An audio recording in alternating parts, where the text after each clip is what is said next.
radio de la paix. Reportage. Le jeudi 16 mars 2023, le Premier ministre d'alors, Patrick Achi, procédait à la remise des clés de 5617 logements aux acquéreurs du programme des logements sociaux du gouvernement à Songon-Kassamblé dans la commune de Songon, dont 217 villas construites par la société immobilière SCI Les Rosiers. Parmi les acquéreurs de cette structure, Ange Dekoula, fonctionnaire d'État. En attendant que les conditions soient réunies pour son aménagement dans son nouvel appartement, il s'y rend chaque semaine pour s'enquérir de l'état dans lequel se trouve son bien. Ça va ici? D'accord. Et où t'as fait de courant là? Ça va un peu?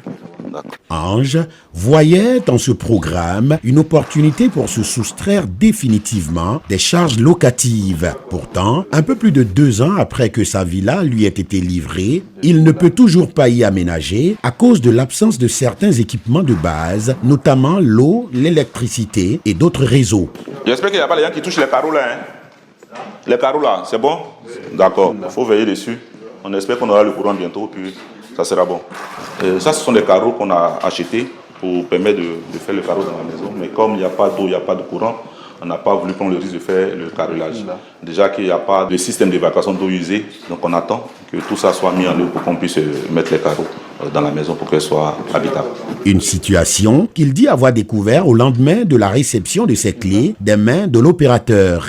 Après que l'État de Côte d'Ivoire ait lancé les projets immobiliers concernant les logements sociaux, nos décisions ont été retenues. J'ai à l'époque opposé des réserves parce que je ne croyais pas véritablement à ce projet. Et puis après on dit c'est quand même les rosiers. Et vu que l'État a sa main dedans, pourquoi ne pas s'engager? C'est comme ça que nous engageons dans ce projet. On devait réserver une partie auprès de cette société-là qui est SCI Les Rosiers et payer avec un prêt bancaire. C'est ce que nous avons fait. Et lorsque SCI Les Rosiers nous contacte pour dire que nous devons passer prendre les clés, c'est tout content, naïvement. On va prendre nos clés, on court, on dit on va voir le notaire, on fait tout ce qui est obligation, on respecte cela. Et lorsqu'on arrive, on voit les câbles électriques qui sont juste en haut de nous. Donc pour nous, il y a de l'électricité puisque les nids sont déjà faits. Donc on commence les travaux. C'est à la fin des travaux, lorsqu'on contacte les rosiers, ils nous disent non, dans 1 mois, vous aurez l'eau, vous aurez le courant. 1 mois passe, 2 mois passe, 3 mois passe. Nous sommes aujourd'hui à 3 ans, sans eau, sans courant. Pour nous, on a envoyé une maison avec toute la communauté, venir avec notre famille. Mais jusqu'à ce jour, c'est une symphonie inachevée. En attendant que ces commodités de base soient disponibles, Ange est obligé de continuer à supporter les charges de location de la maison qu'il occupe actuellement avec sa famille, en plus du prélèvement bancaire qu'il subit chaque fin de mois pour sa maison de Songon-Kassamblé. À Yopougon où je vis, la maison tourne autour de 150 000 à 175 000 francs. Dans le salaire que j'ai en tant que fonctionnaire moyen, vous voyez que si je ne payais pas la maison, mais ça me permet de pouvoir mettre ma famille dans une certaine commodité. Mais je paye une maison à Abidjan et là, je ne peux pas entrer à l'intérieur de ma maison parce qu'il n'y a pas de commodité. Donc voilà que je souffre doublement. Pendant que j'ai une maison, c'est que je peux intégrer si les rosiers, avec l'aide de notre État, mettent toutes les commodités à notre disposition. Parce qu'il y a d'autres qui n'ont pas cru au projet. On leur donne pleinement raison. Parce qu'aujourd'hui, la maison est en train de tomber. Je ne sais pas jusqu'à combien de temps ça va tenir. Je fais comment? Donc je suis partagé l'enthousiasme au départ. Et aujourd'hui, c'est la tête baissée que je vous parle. Donc nous demandons à l'État de faire l'effort de mettre les moyens, les communautés à disposition pour que ces familles qui sont entassées à Abidjan puissent regagner ces différentes maisons. Outre les charges évoquées plus haut, M. Dekoula est également obligé de payer un gardien à hauteur de 50 000 francs CFA par mois pour veiller sur sa maison, le matériel pour les travaux d'aménagement et autres équipements qui s'y trouvent. Comme Ange Dekoula, au Bouillot, un autre acquéreur n'a toujours pas aménagé dans sa maison alors qu'il a soldé sa contrepartie financière depuis 2020 grâce à un prêt bancaire. Ici, vous êtes dans le salon et là, c'est la cuisine. Ici, c'est la douche, et le WC, l'une des chambres et la chambre principale là. Et vous avez une cour arrière. Il a carrément refusé de réceptionner ses clés après avoir découvert l'absence d'adduction en eau potable du réseau d'électricité et des canaux d'évacuation des eaux usées. Il s'en explique. Sans l'eau, sans le courant, je refuse de prendre les clés. Parce que je ne peux pas venir vivre et moi-même creuser des fosses septiques, venir acheter de l'eau minérale, non. Sans électricité en plus, les enfants ne seront pas épanouis. S'il faut mesurer l'eau pour se laver, pour faire la vaisselle et autres, vous voyez que c'est difficile. Voilà pourquoi je demande à la société, les rosiers, de nous mettre dans les conditions. Moi, je refuse. Tant qu'il n'y a pas l'eau et le courant dans la cité, je refuse de prendre les clés. De chaque mois, on me prélève 127 511 francs sur mon salaire. Il va me rester combien? Pour vivre, pour venir payer l'eau et creuser la fosse septique, sans compter les autres travaux qui nous attendent. Et avec ça, je paye une maison que je loue chaque mois. Donc, quand vous faites l'addition, c'est-à-dire les 127 511 francs qu'on me prélève, plus la maison que je paye, vous voyez, ça me revient énormément cher sur le salaire que je gagne. Je suis un fonctionnaire. Donc, vraiment, mon cri de cœur, c'est que les rosiers nous donnent le minimum. Pourtant, cet enseignant a placé beaucoup d'espoir en ce programme par lequel il espérait enfin accéder à un toit pour y vivre en toute quiétude avec sa famille. Pour l'instant, dit-il, l'espoir semble se transformer en désillusion parce que la réduction de ses charges tant espérée n'y est toujours pas au bouillot. Moi, j'ai pensé au fait qu'en payant cette maison, je pouvais quand même venir habiter pour éviter de payer une autre maison là-bas. Ça va quand même me soutenir.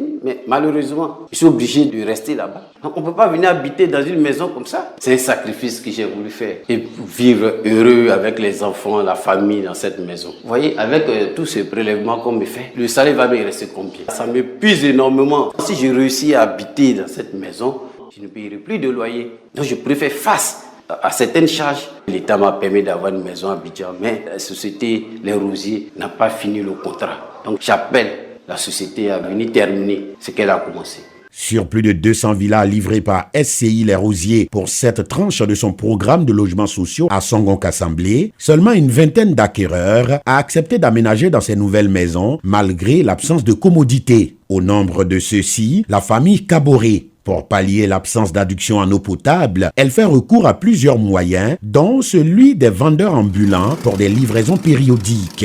Notre arrivée sur les lieux a coïncidé justement avec la présence de ces livreurs. Aïdara Mohamed, membre de cette famille, revient ici sur les difficultés auxquelles les riverains font face pour accéder à l'eau. Il faut appeler le tricycle. Lui aussi, il a tellement de clients aussi, donc il prend le temps. Aujourd'hui, comme ça, on a appelé à partir de 7h du matin. Vous voyez à l'heure où c'est arrivé. Nous sommes à midi moins. Donc il faut anticiper toujours pour être livré à temps. Avant votre arrivée, il n'y avait même plus d'eau. Donc on ne pouvait pas se laver, rien. On ne sait pas d'où ça vient, mais on sait que c'est eau de forage. Donc pour la qualité, là, on fait avec, puisqu'on n'a pas le choix. Par moment, on a l'eau NEP qui vient, mais ce n'est pas régulier. Nous-mêmes, on avait créé le forage. On avait investi près de 500 000, mais bon, ce n'était pas la bonne qualité, donc l'argent est tombé à l'eau. Et quand enfin on a de l'eau, il faut la gérer de façon rationnelle à cause du coût relativement élevé. Aïdara Mohamed. Ici, nous prenons 2 fûts dans la semaine, qui nous revient 4 000 francs. Nous sommes au nombre de 7 personnes. Donc on essaye de gérer doucement pour ne pas faire de débordements et de gaspillage. Donc c'est ce qui nous permet de tenir les 2 fûts pour la semaine. C'est tout juste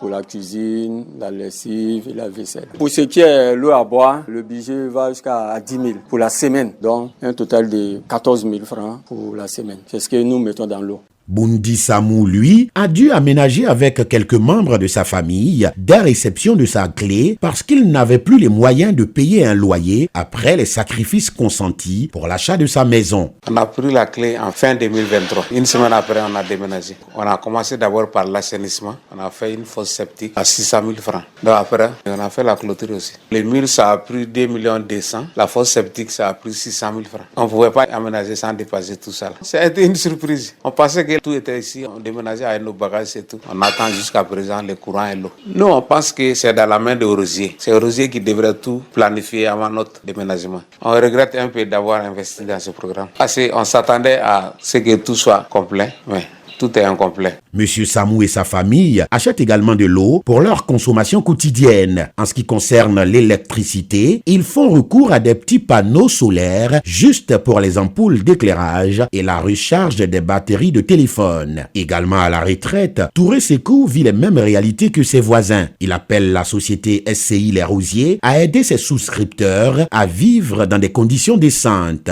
On est en 2025. On peut habiter dans une maison sans eau, sans électricité, sans évacuation d'eau usée. La vie nous revient très cher. Moi, un type à la retraite, je dois subir tout ça. Je viens demander aux Rosiers qui nous ont vendu les maisons là, parce que nous, on n'a pas fait au gouvernement, on a fait aux Rosiers, de nous aider à pallier à tous ces phénomènes. On passe tout notre temps dans l'obscurité. Il faut penser aux enfants qui sont là. Il y a les serpents, les moustiques sont là. Si on peut nous aider à vivre un peu décemment, ce serait bien. Tous les gens donnent de bonnes paroles dans les oreilles, mais il n'y a rien qui arrive dans notre bouche.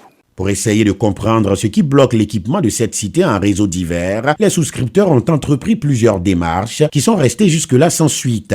Cet acquéreur qui a requis l'anonymat a participé à ces rencontres avec les différents acteurs et autorités. Nous avons rencontré le directeur général des Rosiers pour comprendre totalement tout ce que nous traversions. Et donc c'est lui qui nous a fait savoir que Rosiers avait fait sa part et que tout ce qui concernait les VRD était du fait de l'État de Côte d'Ivoire. Et on a eu même des échanges avec le sous-préfet de Songon sur ce point-là. Et le sous-préfet a dit qu'il allait voir dans quelle mesure transmettre effectivement cette dépense-là, pouvoir analyser avec Rosiers et autres. Nous sommes déportés au niveau de la CEE et de Côte d'Ivoire Énergie. La CEE nous a fait savoir qu'elle ne peut pas, à l'État, nous procurer l'électricité parce que l'électricité doit venir de Azito. Et comme les travaux étaient en cours pour faire l'autoroute, il y a eu des fils électriques qui ont été sectionnés et donc ce problème a fait que toutes les cités, de façon générale, sont privées de l'électricité. Et pour l'eau, on nous a fait savoir qu'il y a une station d'eau qui est en construction, mais il faut le courant aussi pour pouvoir alimenter cette station. Encore là aussi, il n'y a pas d'eau parce que la station n'est pas fonctionnelle. On a espoir parce que le ministre de la Construction, lors d'une interview télévisée, a fait savoir que d'ici 2 mois,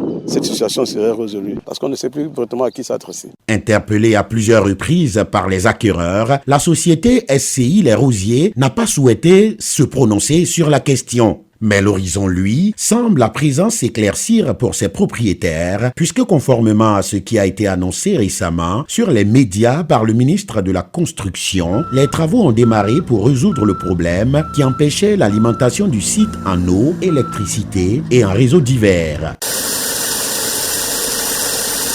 Nous sommes sur la station de traitement d'eau potable pour les 60 000 logements de Songon Kassamblé. Nous sommes au premier point de la source d'eau. Ici, c'est le forage. C'est un forage de 250 mètres cubes qui va servir la station de traitement. Bonguetia Sylvain, directeur en charge de l'implémentation et du contrôle de l'aménagement foncier au ministère de la Construction, du Logement et de l'Urbanisme, nous éclaire sur ces travaux en cours. Globalement, sur le site de Songon, les travaux de VRD primaires sont exécutés à 97%. Ces travaux ont consisté en des travaux de voirie. L'autre volet de ces travaux, c'est l'électricité. Donc l'État doit connecter le site au réseau électrique national. Et depuis 2017-2018, ce raccordement a été fait à partir du poste source de Yopougon. Malheureusement, la difficulté que nous avons connue, c'est que lors des travaux d'élargissement de la voie de Dabou, le raccordement qui avait été fait a été sectionné à plusieurs endroits, ce qui a fait que le site n'était plus raccordé pendant un moment et ça a perturbé les travaux. Heureusement, des solutions ont été trouvées pour réparer ce câble endommagé, nous raccorder sur la moyenne tension en provenance de Dabou, ce qui nous a permis aujourd'hui de raccorder une dizaine de promoteurs à l'électricité. Et il y a une troisième solution qui a été trouvée, c'est d'amener l'électricité à partir de Jacquesville pour permettre au site de 439 hectares d'être raccordé à l'électricité de façon optimale. Au-delà de l'électricité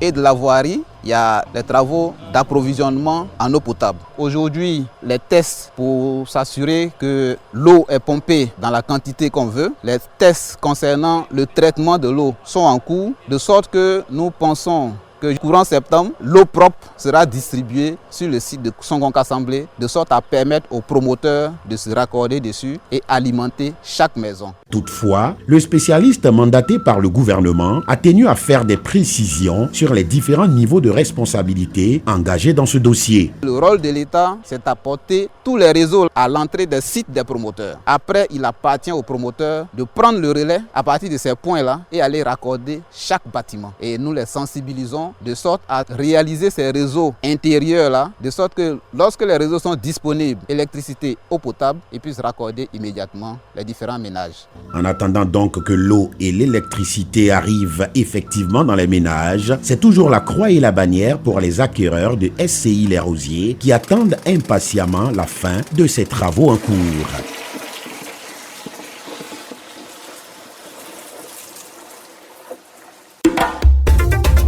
C'était Reportage. Radio de la Paix.